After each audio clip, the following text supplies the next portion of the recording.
On the world news tonight from BGI TV Current, I am Morire Rebila Lawal. First other major headlines. FG moves to replace striking doctors with ad hoc staff. The National Population Commission, NPC, has disclosed that over 200 billion naira on preparation, NPC. Also going to the next story, INEC, Tinubu, APC, oppose Atiku's live broadcast application. Peter Obi deserved to be exposed, LP factional chairman, Apapa. Zamfara governor under investigation for 70 billion naira fraud, EFCC. Smugglers attack custom officers with charms in Ogun. And on sports, Auburn sets for Super Eagles debut against Sierra Leone. For more broadcasts of our broadcasts as well on YouTube channel, which is BGI TV Current, kindly subscribe and click on the notification bell. Select option all to access our broadcast. Now the news in detail. The federal government has threatened to hire ad hoc doctors with salaries of the striking resident doctors. The Minister of Labour and Employment, Chris Ngige, gave the hint during a channel's television program. The National Association of Resident Doctors, NARD, began a 5-day warning strike on Wednesday over unmet demands. The association is, among other things, demanding increments in the consolidated medical salary structure to the tune of 200% of the current gross salary of doctors. New allowances included in its letter to Minister of Health on July 7, 2022 on the review of Commerce, payment of the 2023 Medical Residency Training Fund, payment of salary arrears, and consequential adjustment of the minimum wage. Ngige said the striking resident doctors were crying wolf. He also said the NARD was disrespectful to the Nigerian Medical Association, NMA, which was already negotiating with the government on itself. The resident doctors are part of NMA. They are young doctors in training. So if the NMA is negotiating on their behalf as the parent body, what these young people, resident doctors, are doing is disrespecting the NMA. They are crying wolf when there is none, he said. Meanwhile, the 5-day warning strike has disrupted health services across health facilities in the country. Reporters observed that there was total compliance to the strike by members of the NARD. At the National Hospital Abuja, people needing attention at the General Outpatient GOP unit were turned away by services were offered at the emergency units of the hospital by consultants and house officials. Going on to the next story. The National Population Commission, NPC, has disclosed that over 200 billion naira has been spent so far for the preparation of the 2023 Population and Housing Census. Chairman of the Commission, Nasir Isa Kwara, made this known at the breakfast meeting with media executives in preparation for the 2023 Population and Housing Census in Abuja on Thursday. The NPC board further stated that although 800 billion naira was budgeted for the census, the federal government has only allocated 224 billion naira for the exercise. According to him, what we have been able to expend is about 200 billion naira. So the 800 billion naira is the budget, and that budget covers the cost of conducting census in Nigeria. It is not that government has given us 800 billion naira, but it is a budget, and we believe that we may spend up to that, or we may not spend up to that. To be straightforward, the federal government has actually provided 224 billion naira, which we have utilized for the census so far. Isa Kwara hailed President Muhammadu Buhari's decision to postpone the census, saying that it was the right thing to do as the nation is about to transit into another administration. He also assured Nigerians of conducting the census in a serene and secure environment, despite security threats from different parts of the country. In the same vein, Federal Commissioner representing Oyo State NPC and Chairman Public Affairs Committee, Dr. Eyitayo Oyetunji, said the census was not cancelled but only postponed, and that preparation still continued. He said the census process continues even though it has been postponed and rescheduled, we want to make a statement that it has not been cancelled. The process is continuing. And going on to the next story. The presidential election petition court on Thursday heard the application by the People's Democratic Party and its presidential candidate Atiku Abubakar to allow for the live television or televising of the ongoing election petition proceedings. Parties to the petition adopted their processes and agreed that documents certified by the Independent National Electoral Commission will be tendered without objections. The PDP and Atiku, through their counsel, Chris Uche San, had prayed to the court for an order allowing the live broadcast of the proceeding due to the monumental importance of the case. The petitioners argued that Nigerians being stakeholders have a right to have a real-time information about the election petition proceedings. All the respondents to the petition, namely INEC, the President-elect Bola Tinubu, and the All Progressive Congress, vehemently opposed the application. Among other reasons, they contended that the court is not a circus, a film house, or a theater, but for serious and solemn business. Counsel for APC, Lateef Fagbemi, asked the court not to concede. The request turned the court into a Big Brother electoral series. After hearing argument from all parties, the court stood down for 5 minutes. Information on Wednesday reported that Tinubu and the Vice President-elect Kashim Shettima urged the court to dismiss the application by Atiku and PDP for a live broadcast of proceedings. They argued that the relief sought by the applicants are not such that the court could grant it. With much respect to the petitioners, the motion is an abuse of the processes of this honorable court, the respondent stated. Besides describing the application as frivolous, they said the court was not a soapbox, stadium, or theater where the public should be entertained. Through their team of lawyers led by Chief Wole Olanipekun, they wondered why a petitioner would file an application to distract the court and waste its precious time. They stated in the counter affidavit that the application relates to policy formulations of the court, which is outside the PEPC's jurisdiction as constituted. Going on to the next story. The factional chairman of the Labour Party, LP, Lamidi Apapa, has threatened to expose the party's presidential candidate in the last elections, Peter Obi. Apapa had to deal with bitter exchanges inside the tribunal over sitting arrangements on Wednesday. He was bowed by the party supporters as he emerged from the tribunal, while his cap was pulled off his head. Addressing the media afterwards, Apapa claimed Obi was taking sides with Julius Abure, the LP chairman removed by the court. Apapa also denied he had collected bribes from other political parties to destroy LP from within. On the allegations of bribe taking, it's not true. If you have evidence to prove, bring your evidence that I have collected money or we have collected money from anybody. It's absolutely untrue, he said. On Peter Obi taking sides, I don't want to expose him, but he deserves to be exposed. Some time ago, in one of the interviews Obi granted, he said he did not know me at all. I have been trying to cover him, but he does not deserve it. Obi's first campaign started in Benin. I was in Benin with him, and we used his aircraft from Benin back to Abuja chartered plane. Not only that, when he came to Ekiti, Afe Babalola University, I led the team that hosted him in that campus. We were there for over 2 hours. I led the team to the palace, and he doesn't know me. Answer that quickly. Well, the first question of allegation of corruption, bribe taking, it is not true. And I've told them severally, if you have an evidence to prove, bring your evidence that I have collected money or we have collected money from anybody. That is not, it's absolutely untrue. That's that. And the second one, obviously Peter will be taking side with Aburi. Peter will be taking side. You see, I don't want to keep on exposing, but he deserves to be exposed.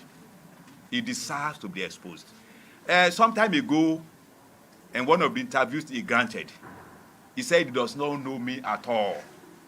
I want to tell the whole world, he's a liar. And let me tell you why I say he's a liar. I've been trying to cover him, but he does not deserve it. The reasons are this. One, this is a man done his primary in Asaba. I did the opening prayer. And I was not a young officer. I was the deputy national chairman of the party then. So not a junior officer. This party, I've been 21 years in this party. When this party was formed, I started with the party, and I've held a lot of positions in the party to the level I have today. So that is not true at all, at all, at all. I've never taken cover from anybody, and anybody who is courageous enough to say this is evidence against you, I'll be happy to see such a person. It is not true at all. What's in there in the other cap? My cap is here, you can see it. It's not burned. And the boy who removed my cap, he will suffer it in his life. I saw him. No, listen. I saw him. He's a young chap. He will never grow old. He deserves it. You know why he deserves it? You know why? Listen. I didn't use cutlass on him. Did he not deserve it? He deserves to be cursed. To answer more light on this question of allegation of 500, I think the people you see were in this party will know what happened. From that story, we go to Zamfara. The Economic and Financial Crimes Commission, EFCC, says it is currently probing Zamfara State Governor Bello Mutawalli for alleged 70 billion naira fraud. The anti-graft agency also confirmed that a former Minister of Power, Saleh Mamman, who was recently arrested by the operatives of the commission over alleged 22 billion naira fraud, is still in detention. Chairman of the anti-graft agency, Abdurrashid Bawa, made the disclosure at a press briefing on Thursday, urging Nigerians not to be swayed by Mutawalli's recent outburst. The governor had leveled allegations against Bawa and dared the commission to go after members of President Muhammadu Buhari's cabinet. But Bawa, who spoke through the Director of Public Affairs of the commission, Osita Nwaja, explained that the agency was not supposed to dignify Mutawalli with a response, but it did in order to set the record straight. Unfortunately, it is not within Mutawalli's remit to dictate to the EFCC whom to arrest, when and where. Suspect in the custody of the commission cut across all sectors and social class. The classification on qualification to get a space in the commission detention facility is to commit a crime. It does not matter whether you are a priest, imam, governor, or minister. Currently, a former minister of power is in his custody of the EFCC over a 22 billion naira fraud allegation that conveniently did not attract Mutawalli's attention, Nwaja said. Going on to the next story from Ogun. A federal high court sitting at A federal high court sitting at Okemoson, Abeokuta, the Ogun State capital, has remanded two suspected smugglers, Feleru Oluwasegun and Fakare, in a correctional facility for attacking operatives of the Ikeja Zone A Federal Operations Unit of Nigeria Customs Service with charms and horsewhip. Justice Adefunmilayo Demi Ajayi of the Federal High Court ordered that the suspect be remanded in a correctional facility in Abeokuta pending the hearing of their bail applications. The suspects were arraigned on 3 counts bordering on assault, illegal importation of 37 bags of foreign parboiled rice, and unlawful possession of contrabands. The customs prosecutor and assistant legal advisor, Vivian Ayebogono, told the court that the accused persons committed the offenses on February 24, 2023 at Owoyele axis of Ibogila in the Yewo North local government area of the state. Ayebogono said the suspect connived with and inflicted physical injuries on 2 operatives simply identified as Joseph and Echem, while performing their statutory functions as its anti-smuggling operatives. Ayebogono further told the court that the offences contravene Section 11, bracket A, Cap C45 of the Customs and Exercise Management Act, punishable under the law of the Federation of Nigeria 2004. Moving a motion for their bail applications, the defense counsel, O.O. Oyedele, prayed the court to grant his clients bail on grounds of their health.